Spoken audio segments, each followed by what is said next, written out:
How do we give the bracha on Erev Shabbat, on Shabbat Kodesh, when we come home and we say the Kidush? We give bracha to the kids as it's brought down in the poskim. How is it exactly done? So first of all, we need to know, very important, that the Pele Yoetz brings down from the Zohar, כשאדם רוצה לברך לחברו, לבנו וכיוצא, צריך לברך בתחילה לקדוש ברוך הוא. If you don't give bracha to HaKadosh Baruch Hu first, or you don't praise HaKadosh Baruch Hu before you start saying a bracha to your friend or to your kids, היא לא מברך תחילה לקדוש ברוך הוא, אינון ברכן לא יתקיימו. Those brachot are not going to be fulfilled. So it's very, very important that you start off the bracha with first praising HaKadosh Baruch Hu, or saying a bracha to HaKadosh Baruch Hu.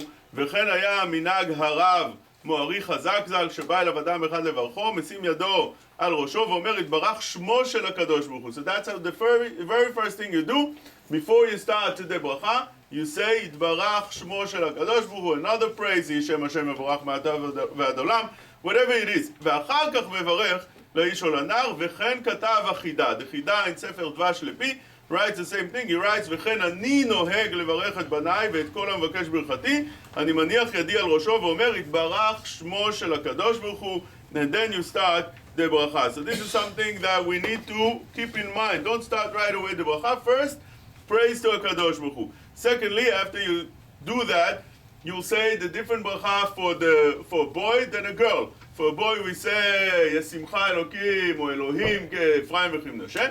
For a girl, ישימך אלוהים כשרה רבקה רחל ולאה. And then you can say the rest of the brachot that's in the Siddur, or you can say your own brachot. How do you put your hands on top of the kid? So it says in the halacha, a big machloket. You have the gra brought down in Torah Mima that say you should only put one hand, not more than one hand. Why? Because the only one that could say Birkat Kohanim, we say Birkat Kohanim after we said the praise, after you say the Simech, Simcha, we say Birkat Kohanim. How could you say Birkat Kohanim if you're not a Kohen?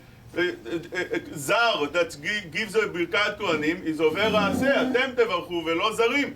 סימן קכ"ח, the Biur Halacha asks the question and he wants to know, how do other people that are not Kohanim say such a bracha? He comes out to say there are two possibilities. Either because you don't do with the hands, what we call Nesiyat Kapayim, or because since it's not in the time of tefillah, so it's like mechaven not to be yotze with that. That is Lashon. First answer is דווקא בפריסת ידיים עובר הזר בעשה. הנה מכיוון שתקנו רבנן שלא לישא כפיים בלא תפילה, since חכמים הוא מתקן that the ברכת כהנים should be דווקא בשעת תפילה. So therefore when you do it not בשעת תפילה, it's like you מכוון בפירוש not to be יוצא the ברכת כהנים, and then you're not over on that עשה. According to the first answer, since it's not with Nesiyat Kapayim, so therefore you can only put one hand on top of the kid's head. That's how the Gra says. It's not the only one. The Ma'abar Yavok, the Sefer Kadmon says the same thing as well. The Yavetz in the Siddur Yavetz and his Sefer Sheilat Yavetz says that that's not true, and a person should put the two hands, and it's very important. There's a sword to it. So there's a machloket if one should put two hands or one hand. Then after you do that, there's a big inyan that the kid, either before or after, should kiss the hands of the father or the mother. This is something that's written in the Arizal, and one should be machmir as that as well, to make sure that to teach his kid to kiss his hands at the time of the Kiddush.